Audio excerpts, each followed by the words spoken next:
La predicación expositiva, una definición de la predicación expositiva. La predicación expositiva es la comunicación de un concepto bíblico, ¿sí? Mira lo que empieza, vamos a ver poco a poco esta definición. Es la comunicación de un concepto bíblico. ¿Qué estamos comunicando?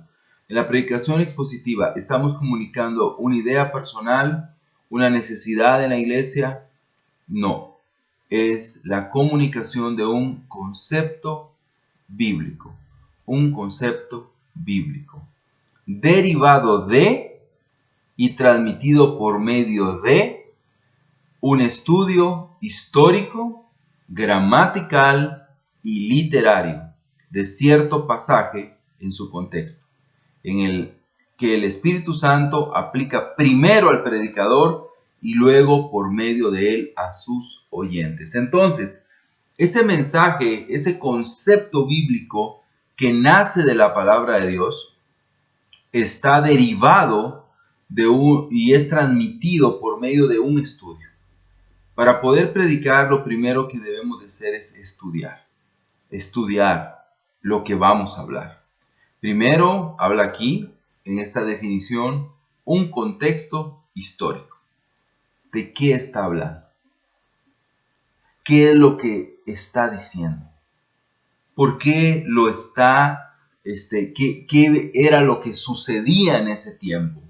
¿Qué era lo que pasaba en ese tiempo? Nosotros, lamentablemente, tenemos una diferencia de 2000 años o más entre nuestra vida y el texto bíblico. Entonces, si la Biblia dice mesa, ¿qué es lo que te imaginas? Una mesa, ¿verdad? Una mesa, eso es lo que te imaginas, pero una mesa como la nuestra. Eso es lo que nosotros nos imaginamos. Eso es lo que nosotros pensamos, ¿verdad?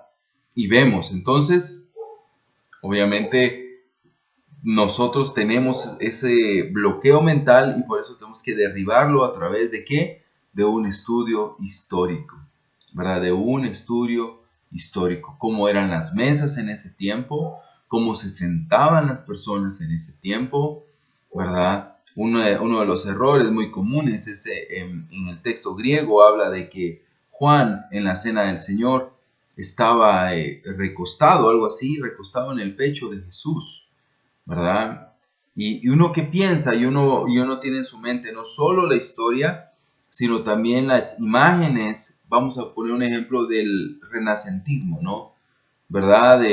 Un ejemplo de la mesa mal ubicado es la Santa Cena de, ¿verdad? Da Vinci está mal ubicada totalmente porque así no eran las mesas. Y también vemos otros pasajes de que te digo de Juan, y aparece Juan recostado en el pecho de Jesús y el discípulo amado.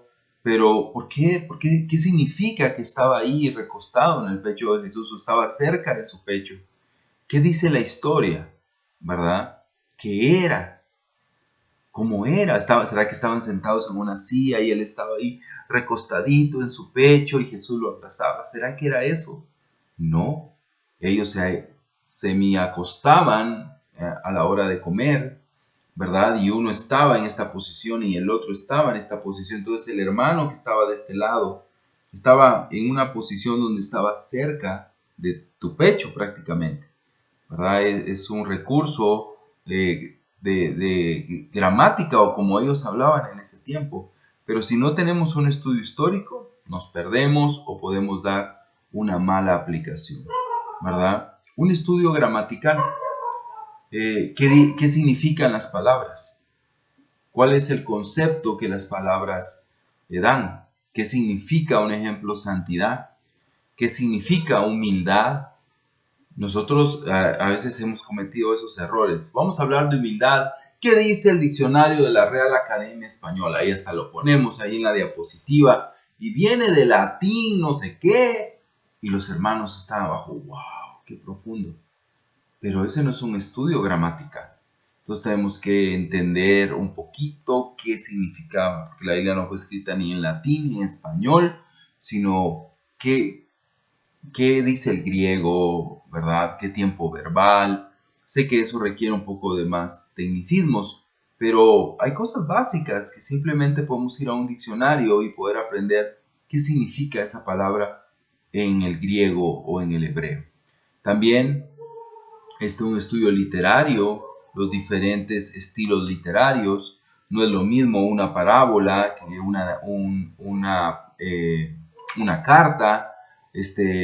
No es lo mismo el lenguaje figurado al lenguaje literal. No se estudia igual los salmos a como se estudian los libros proféticos. Tienen diferentes aspectos, ¿verdad? Maneras de interpretación. Entonces, no podemos nosotros venir y estudiar un salmo y darle una aplicación. ¿Cuál es el problema? Y lo vamos a ver en la siguiente semana. ¿Cómo podemos vencer eso? Pero nuestra idea es dar rápidamente una interpretación. Y el contexto. ¿De qué está hablando la escritura? Esto creo que es la parte más importante. Todos hemos escuchado esa frase, que una frase fuera de contexto es un pretexto, ¿verdad?